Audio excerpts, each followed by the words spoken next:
বাংলাদেশের গর্ব, বাংলাদেশের পরিচয়, আমাদের জাতীয় ফল কাঁঠাল। চলুন চেনা যাক এই সুস্বাদু ও পুষ্টিকর ফলটিকে নতুন করে। বাংলাদেশের জাতীয় ফল কাঁঠাল শুধু স্বাদেই নয়, পুষ্টিগুণেও অসাধারণ। প্রাচীনকাল থেকেই এ ফল আমাদের সংস্কৃতি ও জীবনের সাথে মিশে আছে। কাঁঠালে রয়েছে প্রচুর ভিটামিন এ, সি, পটাশিয়াম আর ফাইবার। এটি রোগ প্রতিরোধ ক্ষমতা বাড়ায়, ত্বক ও চোখের জন্য উপকারী। আর বীজ, সেটিও প্রোটিনের চমৎকার উৎস। কুমিল্লা, গাজীপুর, টাঙ্গাইল আর সিলেট এসব অঞ্চলে কাঁঠালের উৎপাদন সবচেয়ে বেশি।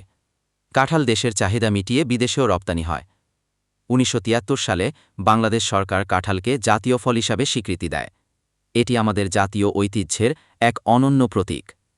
আসুন, জাতীয় ফল কাঁঠালকে ভালোবাসি, এর চাষ ও সংরক্ষণে সচেতন হই। আমাদের ঐতিহ্য, আমাদের গর্ব ছড়িয়ে দিই সারা বিশ্বে। আজকের মতো ভিডিও এতটুকুই। ভিডিওটি ভালো লাগলে লাইক দিন, কমেন্ট করুন আর আমার চ্যানেলে নতুন হয়ে থাকলে চ্যানেলটি সাবস্ক্রাইব করতে ভুলবেন না।